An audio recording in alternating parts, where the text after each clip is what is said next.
where we go through one of the episodes in the hit television show about Jesus and his disciples called The Chosen. And tonight we're talking about episode 8 of season 3. It's the episode finale. I mean, it's actually the season finale, and it's actually all of the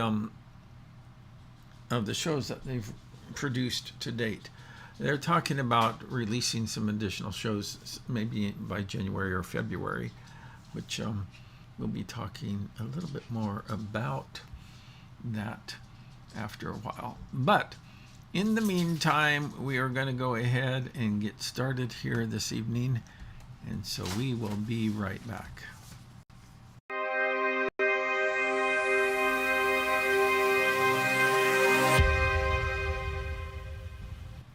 Here we are. It looks to me like we're with the gang of 4. Hi. Hello, everybody. How are you guys doing? Good, Doing good. I'm glad you're able to join us this evening, and thank you, Janice, for joining us. It's welcome. So, but so yeah, what do you think about coming to the end of the road with at least The Chosen so far? Any thoughts? Boo-hoo. Happy birthday. Yeah.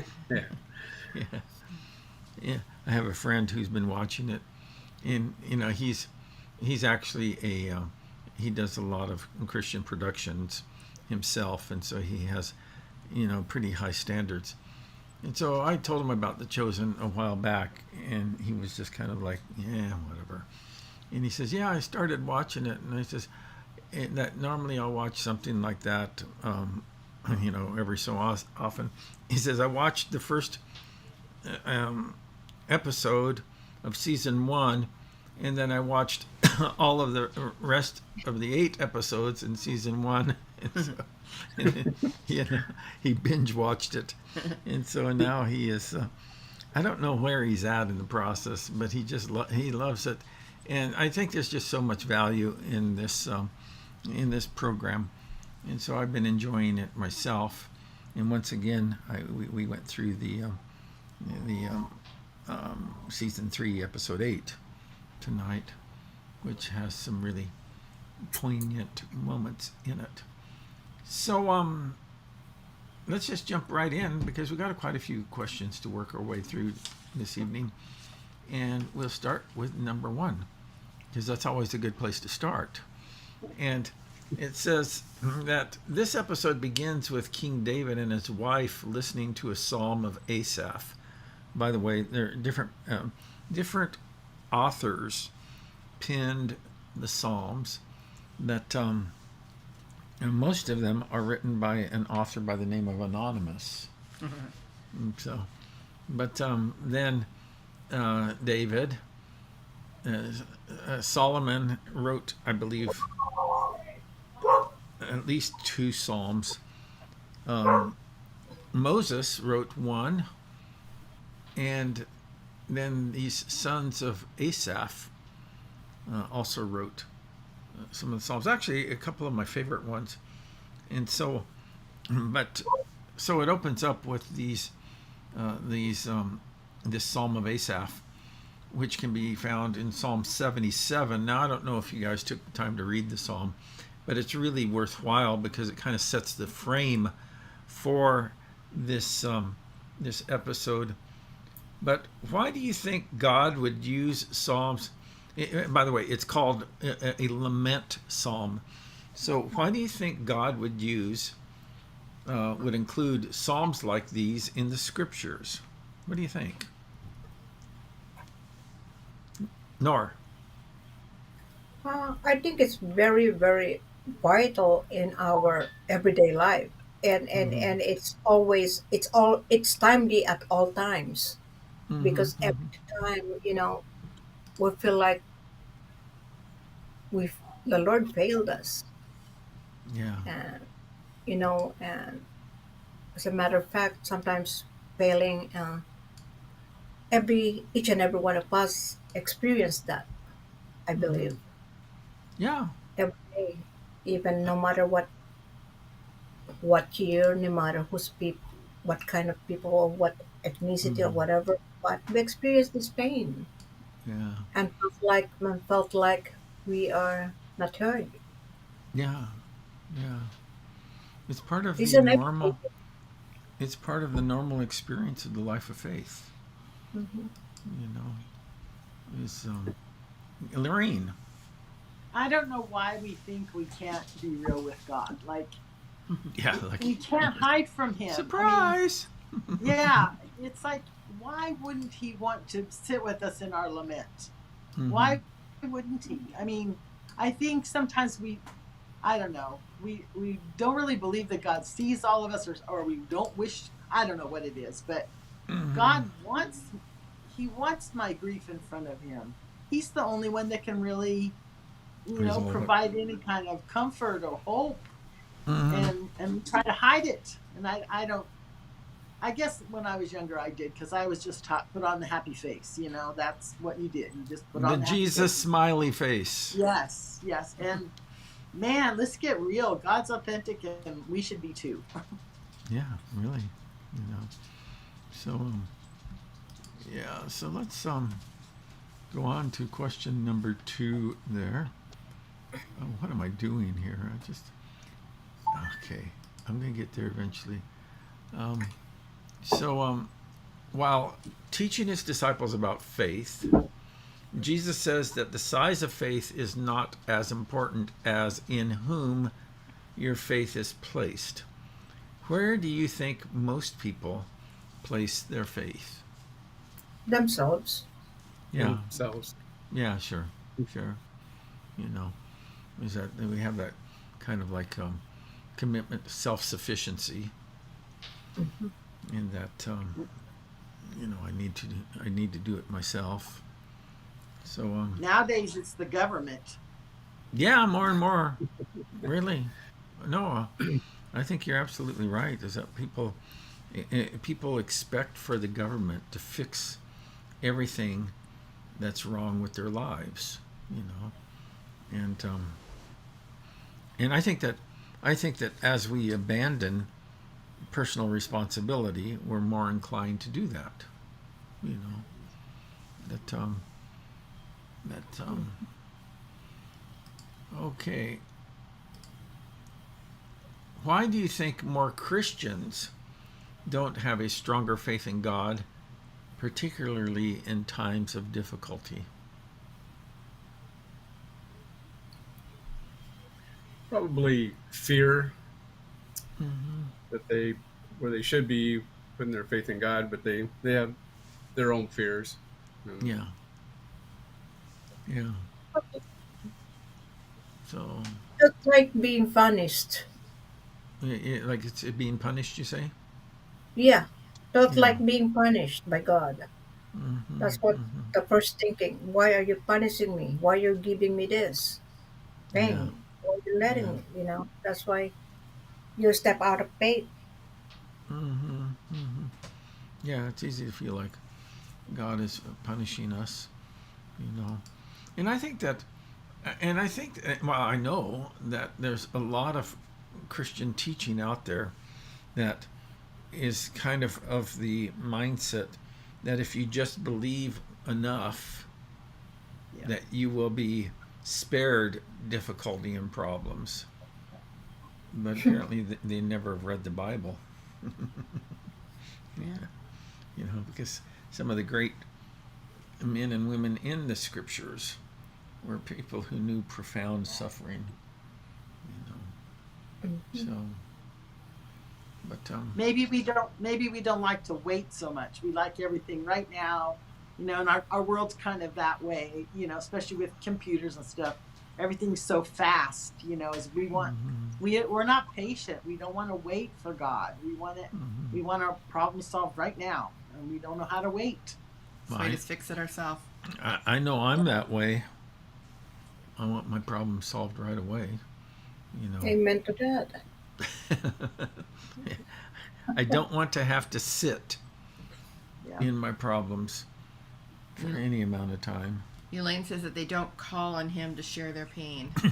Yeah, Yeah. So so that's and it's just the way the program works here is that it has these anonymous comments that come up, but Janice is able to see who's making those, I can't see all of them, but not all of them because it's complicated. But okay. While Eden is working out her marriage problems with Simon, some of her friends come alongside her to offer support. How might we offer valued and welcome support to our friends when they're struggling? And I'm not just talking about marriage struggles.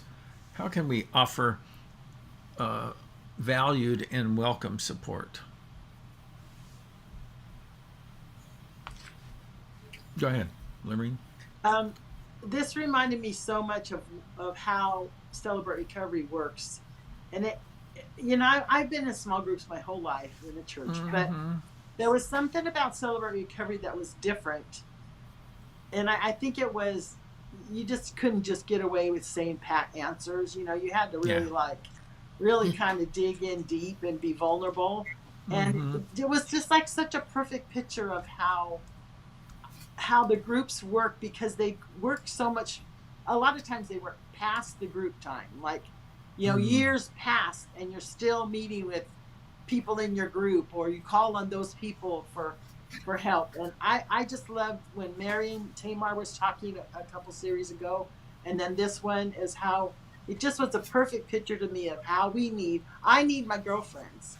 And I don't have a ton around me, but I have 3 that they're just always around me. And I just had one, I'm struggling with something, and I just had one just this week. We had dinner. She calls me the next day and she goes, "Did you do what you said you were going to do?" I'm like, "Yes, I made an appointment." But it's just good to have, I don't know, people that you just can start at you don't have to start at the beginning each time. You just dig in, you get deep really fast. And I love that she had girlfriends accompany her to help her.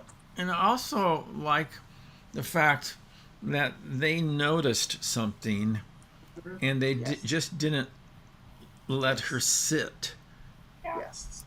without. Go ahead, Nor. I just can see nowadays, due to the technology, there's so many blunders about it. People don't talk anymore. They just text. They don't call. They just send messages, and doing that, you cannot actually see the people's face personally Yeah. and what's feeling. You can actually not feel the feeling, the pain. Mm-hmm. And for some reason, it's just ruining the opportunity to actually help. Yeah. And to It's a connect with blunder, people. Yeah. Yeah. Yeah. And So. just an example is that, my daughter always texts me and texts me, "Mom, babysit, da da da da da," and then my husband Rick and will say, "Hey, why don't you call?" She asked Rick, and she said, "Why is mom always wants me to call her?" Yeah. I said, "I call her when I need her. Why don't you call her when you don't need her and just say hi?" And Yeah. that happens a lot. Not Yeah. even in our family, even in our parents. Yeah.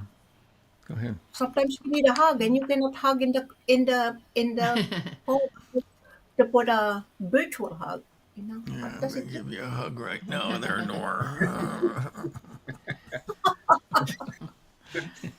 but I think we do live in a society where, it's not like it used to be where you just, go to someone's house to visit them unannounced, or, like, and maybe I've just bought into it too much, but I'm always afraid I'm going to, like, offend someone by being too out there, I don't know.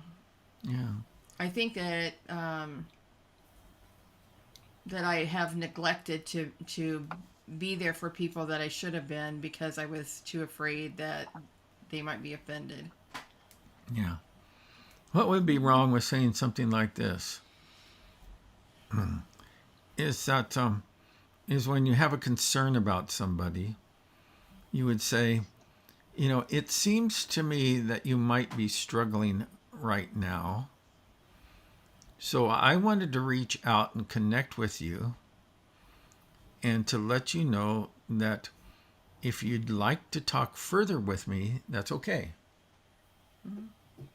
So instead of kind of like butting in, because, in all honesty, when I'm struggling, I don't always want to hear from everybody, but I would like to have some people connect with me. And so all they need to do is just extend that invitation. It seems to me like you're struggling right now. I wanted to reach out and let you know that if you'd like to talk further, we can connect. Mm-hmm. And don't pry. Don't try to force it out of them. And but I like the fact that the ladies and Zebedee came over and met with Eden. And then they promptly sent him out. Girl talk. Mm-hmm. It's girl time. Trust me, I've been excused from plenty of those conversations. But yeah. And so but I love the fact that they began talking with her. Yeah. Initiated it. Yeah. So okay, let me get the next one here. Mary Magdalene says, I don't know what it's like to go through what you have, but I have been through enough to know that you need to grieve. What is grief, and why is it the only path forward after loss? Grief, Lorraine, you're a certified grief counselor. You should be able to give us a definition of grief. Do you remember from your training? Well, I do. But what I wanted just to say is I had to learn to grieve. The church does not do very well in teaching us that. We're just taught, just move on, get over it, whatever. Pray to God, read your Bible more, whatever. And I have to tell you, and Carrie, I have to thank you because you're the one that did it for me, is, you presented it to us and we worked through the steps. And oh my gosh, I found such freedom. In fact, it's what taught me how to forgive better was grieving, because then I could forgive and I didn't have to hang on to the bitterness. And, I love teaching people how to grieve because we haven't been taught that. Yeah. And it's the best. It's the best thing. It's the only thing I know how to get through my bitterness and my, angst about who's wronged me or the wrongs I've done to others. And so I don't know, to me, if you have never taken a class or even tried to figure it out, it's okay to grieve. It's like, it's what we're supposed to do. It's how we can cope with everything that comes our way. Yeah. Yeah. The same here, the same with me. If Carrie did not tell me how to grieve and cry, and it's okay to cry and it's okay to be angry, and I probably won't be in this stage of my life. Yeah. It was difficult, but you have to go through it. Yeah. That's absolutely true. You got to go through it. There's no shortcuts in this whole thing. Is that you have to go through the whole experience. Actually, what I've been working on, and I'm just getting it set up here real quick, is that I've been working on a program to help people to learn how to grieve. And let's see. I'm gonna put that right here at the bottom. Oops, maybe right down there. And it's beyondbetrayal.org is where you can learn more about it.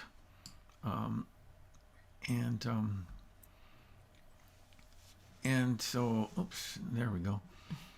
And so, and then I have a Facebook group that I've set up to train people on all of this.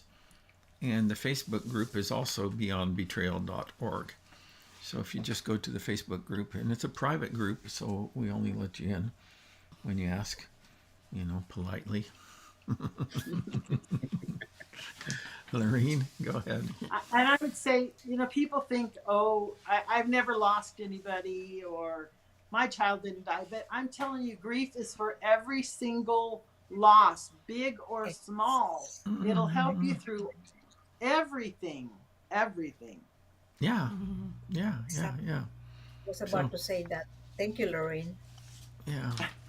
And it's, and there's a wide variety of losses in life, like what Lorene is saying, the loss of a friend. I was coaching a lady this morning who was talking about her experiences with moving, and how she said each time that she moved, it was really a loss in her life. Oh yeah. Where she lost the familiar and had to start over and with the friends. And even though all the friends have good intentions to stay connected, life just moves on. We experienced that coming down here to Riverside. So yeah, it was difficult. That's for sure. All right, let me see if I can move on to the next slide here. Okay. Eden says about Veronica. So Veronica is the lady who had the issue of blood for 12 years. And so Eden says about Veronica, Jesus gave her healing and joy, but he hasn't given that to me. Mary counsels her to go to the synagogue to hear the words from God. How might that help? Do you think that that's all we need in order to grieve well?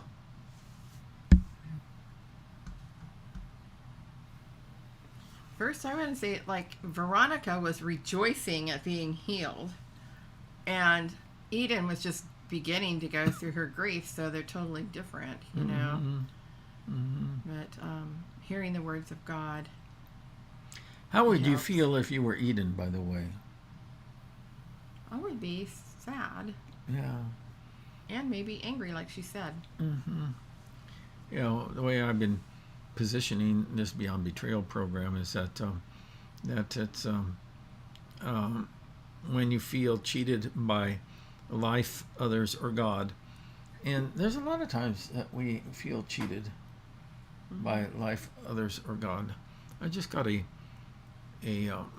message, a text, like a day or two ago, from an uncle who is wanting to minister to his nephew, who's 13 years old and who's autistic. And this kid's mother died. Oh. Yeah. And so the kid is completely embittered, and you don't need to know his name. And for that matter, I don't know his name, but and that the kid is completely embittered because he said, where was God when I needed love, and no one would love me? And where was God when I needed support, and no one would support me? And where was God when my mom died? And is that he could have prevented that, and he didn't. And so these are legitimate questions that we struggle with, and that's where Eden, and that's why I like this series, because it does interject into the narrative different elements that real believers struggle with. And one of the things that we struggle with is that, where was God when all of these things have happened to me? So, I posted my comments to this uncle in our Beyond Betrayal group about how I responded to him. I'm not saying that my comments were perfect. I'm just, but I really think that Eden's experience is very typical, and we feel somewhat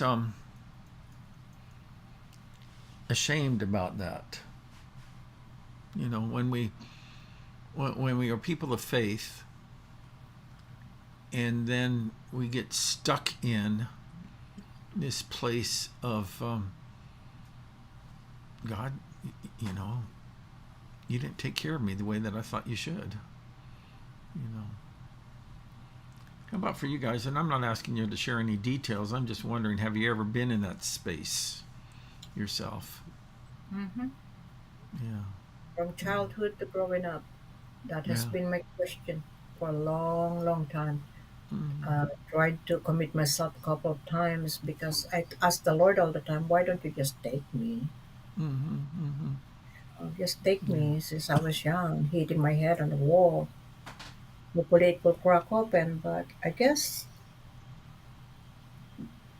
the Lord still needs me, just like what you said. Well, he has a good plan for you, but in the meantime, when we're stuck in that painful place, that can be very difficult for us. Oh, extremely difficult. Yeah. I think that Mary counseling her to go to the synagogue was really good, and I think it's in another question, but I think that it was really good for her not just to hear God's word, but to have some wise counsel. And I think it was really good that he addressed her pain instead of her, like her mom said, read her something about joy or whatever, But he was wise enough to be able to see that that wasn't what she needed. She needed someone to help her walk in her pain. Amen to that. And I think it's just kind of like, telling them, go to the small group meeting of Lorraine to celebrate recovery. It will help you a lot, and it does. It did. Yeah. But even in that, sometimes you need somebody to go with you. Yeah. Because it's just too scary to walk into that group by yourself. Oh, yeah, it's scary. That was scary. To just walk in there felt like, everybody's looking at you. Yeah. The interesting thing, and I really believe that this is true, is that our pain never does get resolved as long as we leave it in the dark. And so when, as we sit with it ourselves and just struggle with it, is that it may not be as the bitterness may not be as pronounced, but it still is kind of festering in our lives. It's impossible to be a person of joy and be stuck in our pain. But how do we get there is a process, and that's. Well, it's like they always say, you have to walk through it. You can't just stuff it and deny it and try to be better. Yeah. And of course, you've heard before, but probably some of the viewers haven't, my favorite quote from Winston Churchill. And he says that when you're going through hell, don't stop. So. That's right. But even though, just like what you said, even though, you thought you were healed and everything was over, the memory of it doesn't go away. No. And that was difficult for me last week. The same thing when we had that in a Beyond Betrayal. Because the memory comes back, and Sure. I was startled. And I thought, am I doing something wrong or what? Yeah. So. Yeah. And I think that that's part of what Satan likes to get us to self-doubt, and part of that is it's easy to think that because I'm not perfect, therefore I'm not spiritual. And that we're going to have our times when we are stronger, and we're going to have our times when we're weaker. So okay. And it's not like you go through grief like I've done this. Okay, I'm through. You don't like ever get through it. Yeah. Yeah. Now coming clear. Yeah. So I think that we're able to find deeper resolution. Yeah. But it's not like grief erases our memories, or our feelings. Lorene? When you process the grief, it's like a touchstone. Mm-hmm. It's like when you know you've processed, because it's one loss at a time now. You have to learn how to process every loss on its own. But then that process becomes a touchstone. You can go back and go, no, wait a minute. I did my little chart. I wrote my letter. I confessed it to another. Those are all things to remind you that you don't have to hold on to it anymore.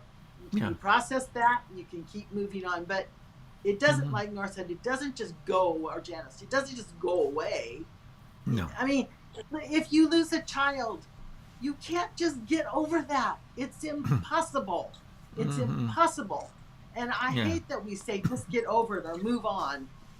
That's impossible. And the same I feel with like my mom or my dad. I can't just get over that they're not here anymore. But I know where they are. I know what they gave to me in my life. I can go back and say, no, I processed that loss of them, and I did here on this date even. And I can just remind myself, to just keep moving, just keep moving, just keep moving. And you have more peace. Yeah. So, Leander asks Jesus of Nazareth. He asks, Jesus of Nazareth, if you are who you say you are, then why do you inspire and transform some people, but threaten and disgust others? Jesus then tells the parable of the sower. How does that answer Leander's question?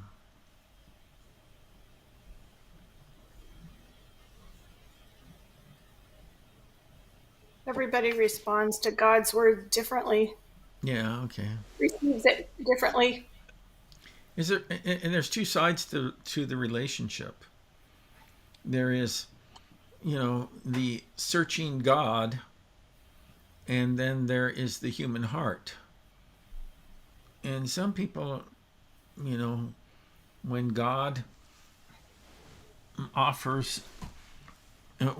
reaches out to them, they just don't respond. And I believe it was C.S. Lewis, I can't remember for sure, where the quote essentially is that, that God is a gentleman and he will not force himself upon us, And, we have to welcome, or at least respond to the invitation, So we saw some hardened hearts in that scene there. Yeah. Different views, different people right there. That was fun. Yeah. So, all right. Now, the next question here is that if you were one of the disciples facing the situation of feeding the multitudes, what might you think of Jesus' instructions for them to give them something to eat? How big of a role did faith play in taking the next steps through this challenge?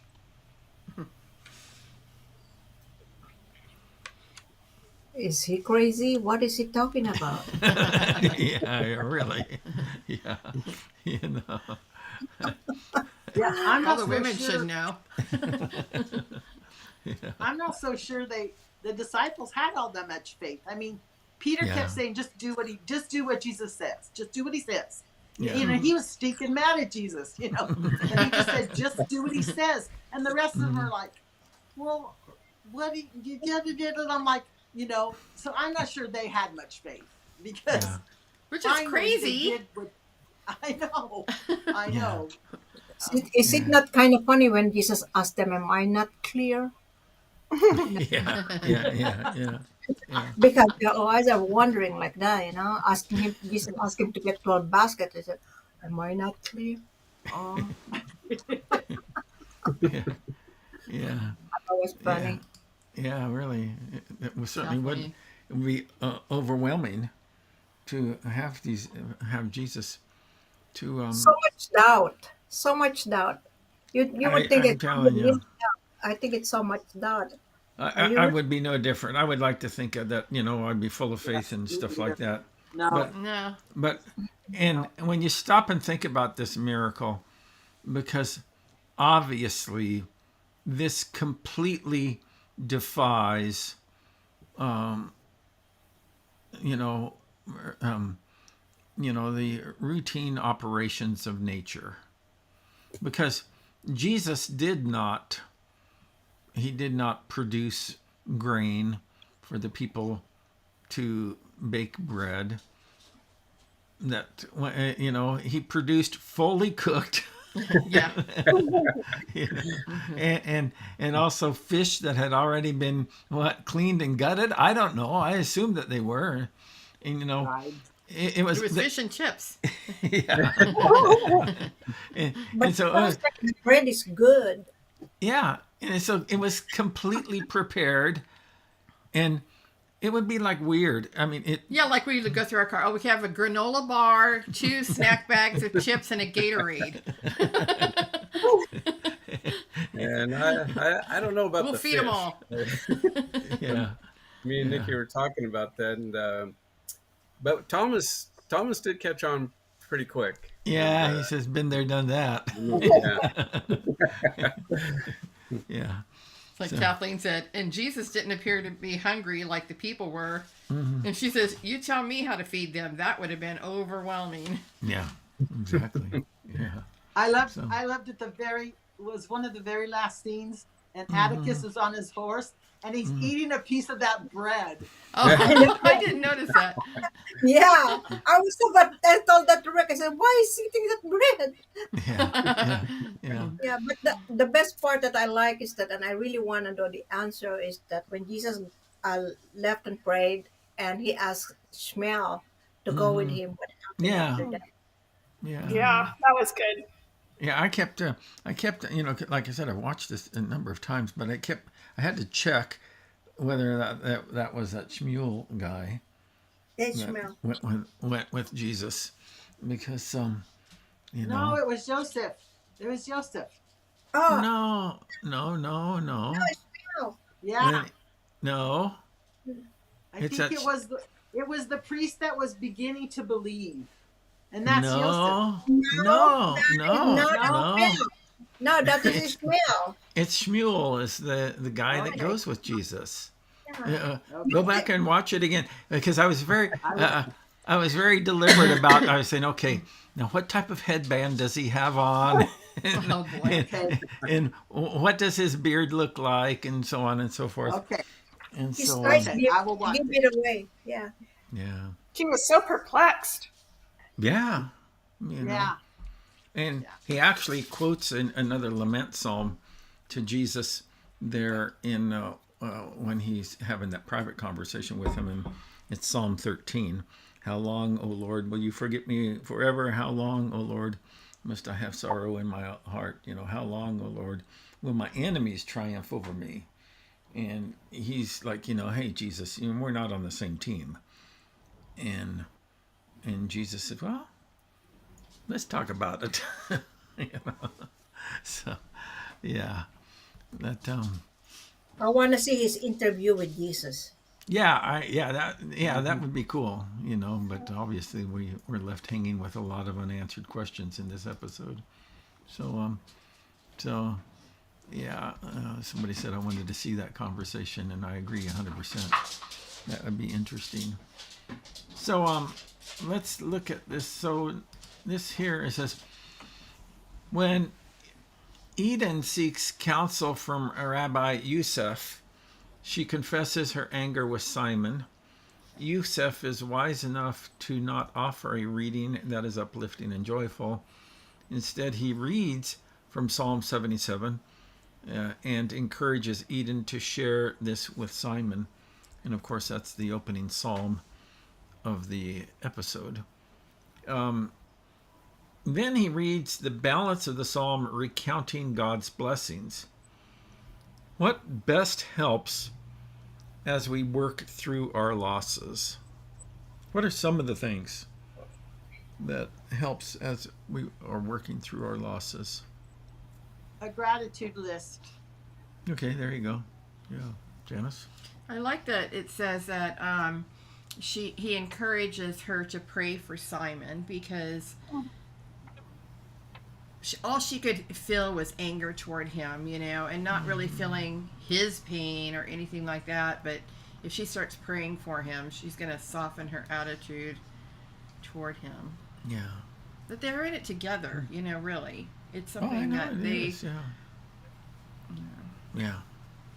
So, yeah, it's there's a number of factors. The interesting thing is that emerging from loss and pain and bitterness is not something that you just flip the switch. And there are things where there are moments that begin to soften Eden and even Simon. He's kind of dealing with it the typical way, and they really do a good job of kind of capturing how that the women surround Eden, and that's kind of facilitates her coming out of her struggle. Some of the guys surround Peter, and that just seems to drive him deeper into, his anger and resentment and bitterness about what's going on, And I'm not saying that we shouldn't, as men, reach out. I'm just saying that it does kind of illustrate some of the differences between the sexes. So, yeah, go ahead. I kind of like the part that when Peter was so angry, and when Jesus said, "I have so many plans for you. I have many plans for you, Simon." Yeah, And through our bitterness, the Lord has a purpose well, that's behind good. it. Yeah, yeah, Yeah, I like that part. So, Simon goes under the water when he takes his eyes off Jesus and focuses on the wind and waves. How is this a lesson for us?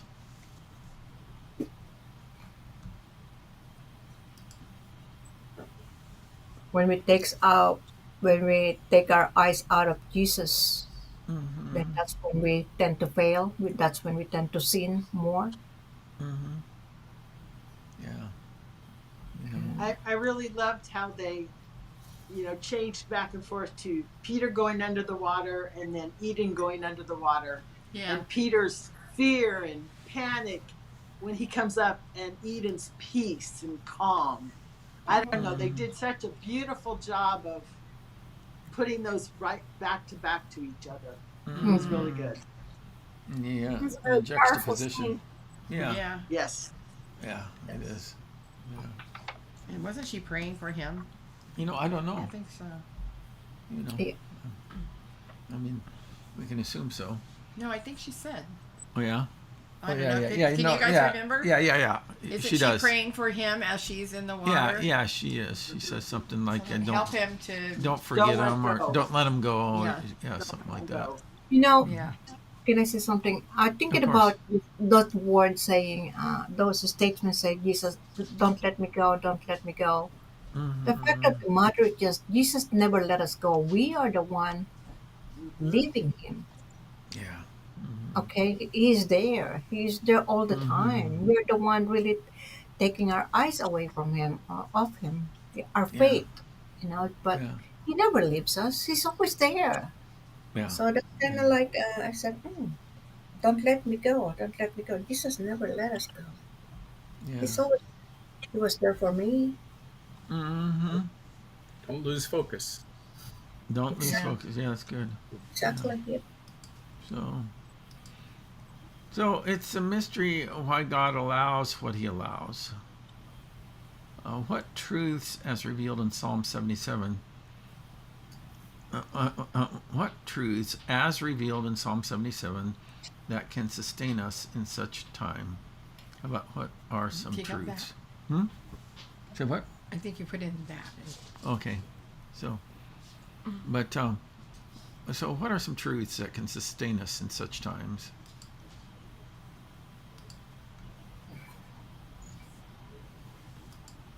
But We're Noah gonna. said God has never left us. Mm-hmm. Exactly. Yeah. Yeah. That and He does the mighty things, and that, and of course, those mighty things that He talks about in that passage are historical.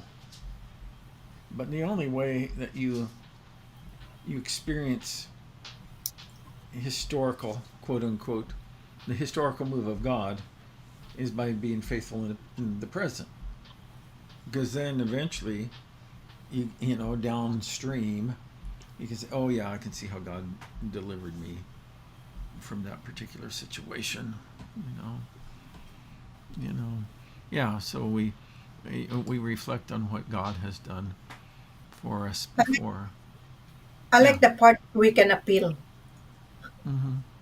Yeah. We can always appeal to God. Yeah. Yeah. Mm-hmm. We can appeal to the right judge. Yeah. Yeah. Yeah. That's good. So I am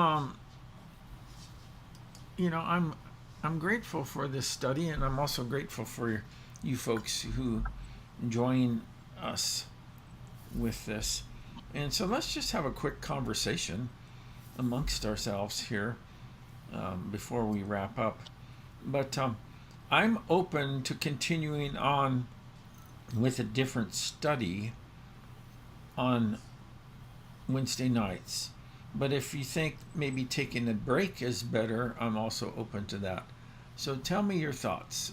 Should we move on with a different study, or should we take a break?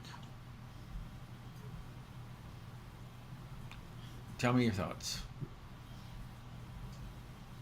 I'm game to keep on in this format. Yeah. Alrighty. Well, let's try it. Let's see what type of response that we get. Obviously, we won't be doing the chosen, but I have a number of Bible studies that I've written, and I can communicate with you guys and see what what we can do together. And anybody who wants to watch, they can watch, and anybody who says it's time to kind of like move on, that's I that's would like a an option. continuation, but I will be away for a couple of weeks, so probably I will just listen to the broadcast after That would that. be good. Okay. Well, let's try it. Let's try it and see what type of response that we have, and then we will go from there. So any comments that you'd like to make before we wrap up this evening, and particularly about maybe how this whole Bible study experience has been for you? Tell me some of your thoughts. Did you guys catch the outtakes? Yeah. Yeah. Yeah, we did. They were Yes. Funny. Yeah. I think I it's love very, very nice the fact that I'm able to join even though I'm so far away. Mm-hmm. I'm Yeah. feeling like, I feel like I'm home. I'm with my church, It's just my Mm-hmm. opportunity to see you people face to face, my Yeah. Yeah. brother, sister, then being away is kind of difficult. Mm-hmm. At times I want to go to church over there and join you guys, but Yeah. this is perfect. Yeah. Yeah. Someone asked about whether or not when season 4 will be coming out, and the latest news that I have on it is that it will be January or February. Wow. When that will be coming out.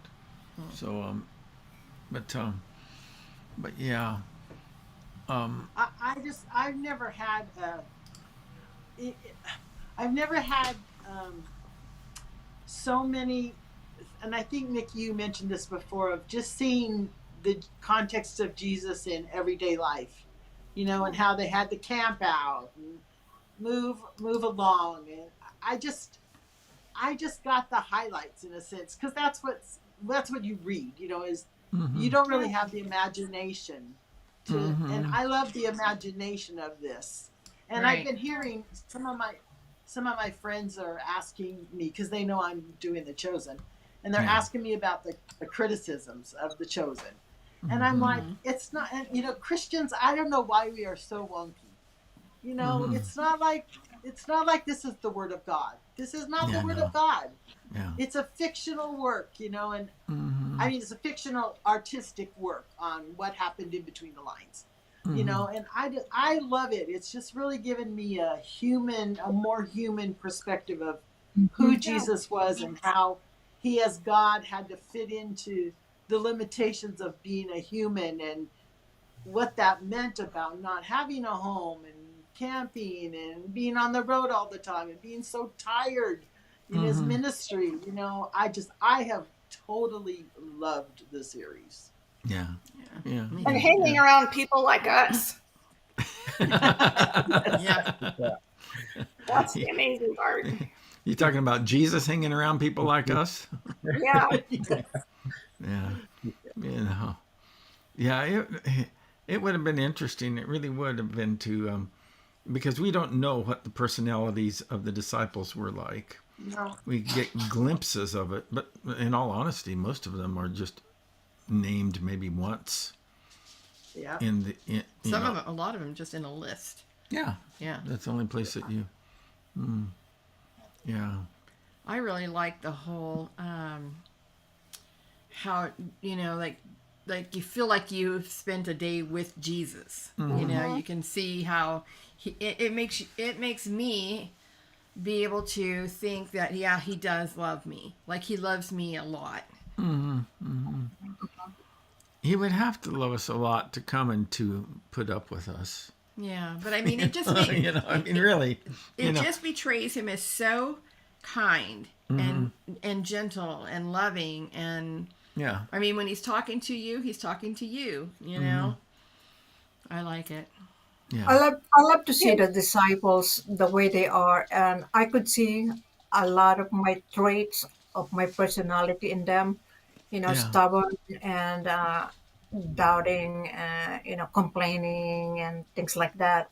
I can resonate on how they are, but still on my mind right now is what degree. I have questions in my mind. In what degree the difference between doubting Thomas and Simon, that yeah, they doubted the God, Jesus, and Simon doubted Thomas. Uh, Thomas, Peter doubted Jesus, and Thomas did the same thing. But I don't know what degree, but very human. yeah. Elaine Anderson said that she thought she saw Val Torres in the credits. All That's right, funny. I'll let you all know. Yeah. No.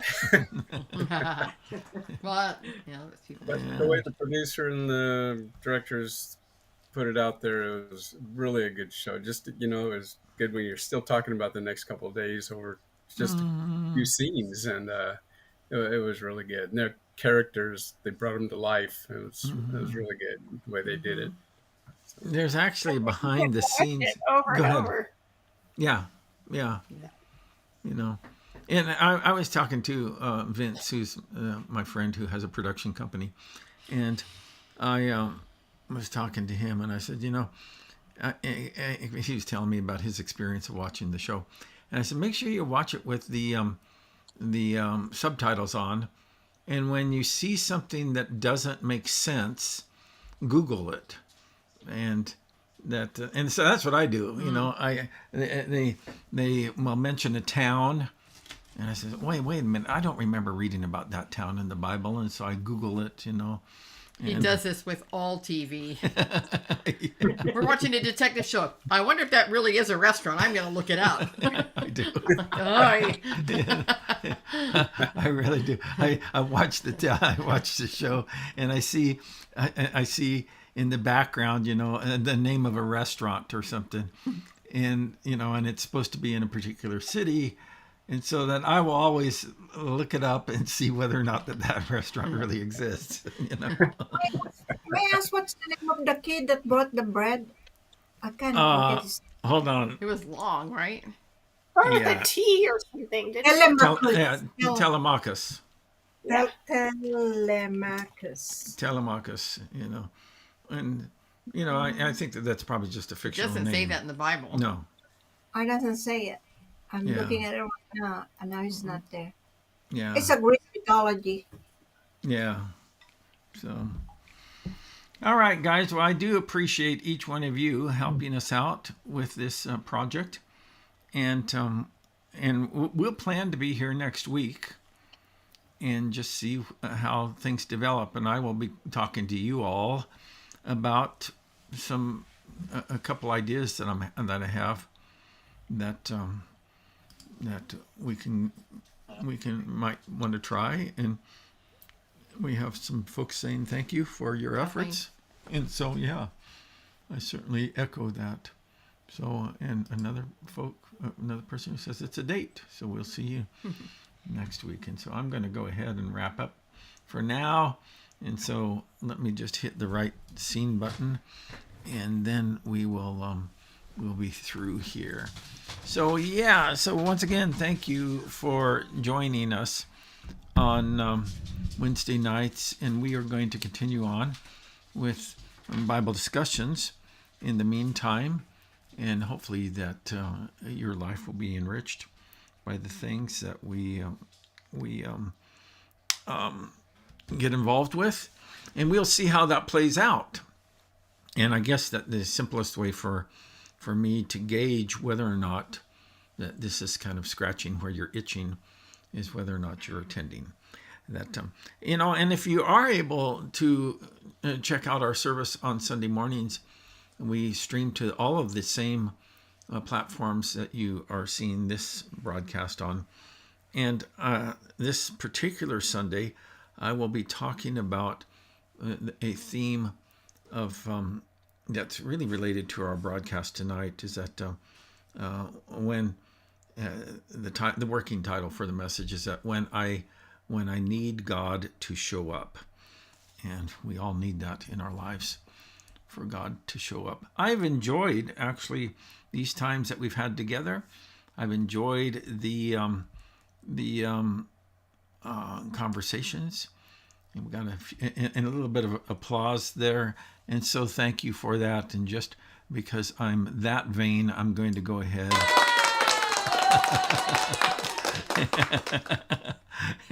All right, guys. So that's it for now. We'll see you next time. Bye-bye.